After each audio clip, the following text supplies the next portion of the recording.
Texas will expand effort to control land along Mexican border, Abbott says. Flanked by Republican governors, Governor Greg Abbott said that Texas would expand the immigration enforcement efforts at the center of a legal confrontation with the federal government. We are expanding to further areas to make sure we expand our level of deterrence and denial of illegal entry into the United States, Governor Greg Abbott, seated, said on Sunday. Locked in a legal battle with the Biden administration over immigration enforcement. Governor Greg Abbott of Texas said on Sunday that he was expanding his effort to establish state control over areas near the Rio Grande in an effort to deter migrants.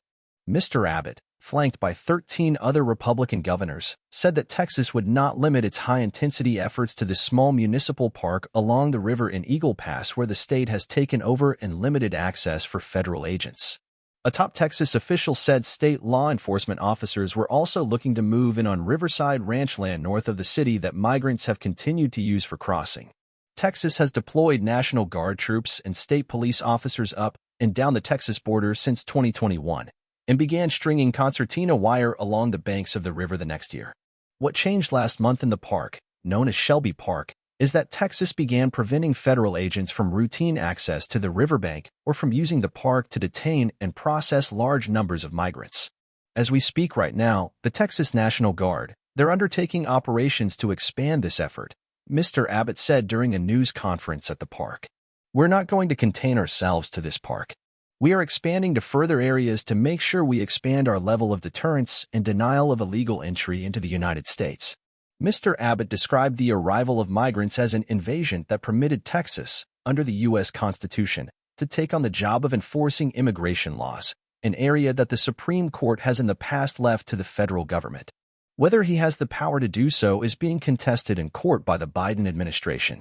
A spokesman for U.S. Customs and Border Protection did not immediately respond to a request for comment.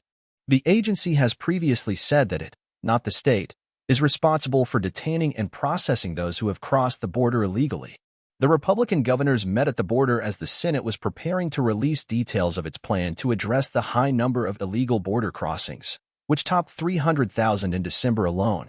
The Biden administration has backed legislative action, but some Republicans have appeared unwilling to go forward after former President Donald J. Trump said that doing so would help Democrats in November.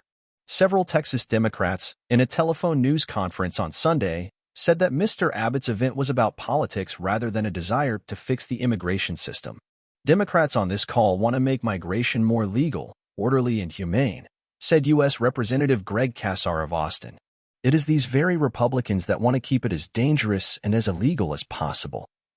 The assembled governors said that they backed Texas in its confrontation with the federal government. As they spoke, scores of National Guard troops stood silently with assault-style rifles across their chests.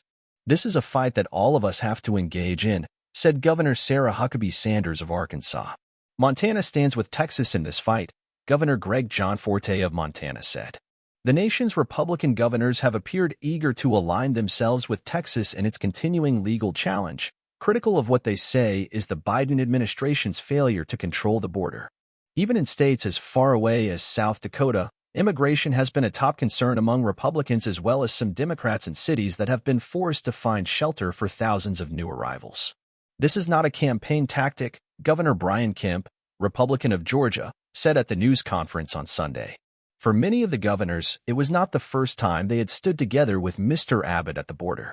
In October 2021, as the Texas governor was expanding his border enforcement program, known as Operation Lone Star, to include thousands of additional National Guard troops, he assembled a group of Republican governors in Mission, Texas. Several states, including Florida, Tennessee, and South Dakota, have sent their own state police officers and National Guard troops to help patrol the border in Texas. But the gathering on Sunday comes at a far more tense time along the border. Not only is Texas fighting to be able to maintain the concertina wire it has put up in some areas, but the state is also preparing to enforce a new state law, taking effect in March. That will make it a state crime to enter Texas from Mexico without authorization. The Biden administration has challenged the new law in court. A hearing on whether to halt enforcement is set for February 13th. The governors convened a day after hundreds of people gathered at a rally on a ranch north of Eagle Pass after arriving in a convoy that traveled through Texas, one of several convoys across the Southwest aimed at drawing attention to the situation on the border. At the rally, some said they feared the heated political divisions in the country over immigration could lead to violence. Mr. Abbott said that any suggestion of violence over the standoff with the federal government was a false narrative. All we're doing is enforcing the laws of the United States of America, he said. The number of border crossings in the area around Eagle Pass has been sharply lower since the state took over Shelby Park in January, Texas officials said. Federal Border Patrol agents have not been entirely kept out of the park by the state. They still have limited access to launch boats and respond to emergencies, but they have been prevented from patrolling. Most migrants seek to immediately turn themselves over to Border Patrol agents for processing and a chance to stay in the United States as their immigration case is heard. But many of those around Shelby Park have instead faced arrest by the state police on charges of trespassing, which can delay and sometimes complicate their efforts to seek asylum from federal authorities. Mike Banks, a special advisor to Mr. Abbott on border issues, said in an interview after the news conference that the state was looking to similarly edge out Border Patrol officers at other areas along the river. We are going to keep expanding out that way and doing everything we can to stop the illegal immigration at the line on the river, Mr. Banks said. It's fair to say that we are going to go anywhere where illegal immigration is happening, and we're going to hit them at the point of entry to prevent them from making the entry onto the soil.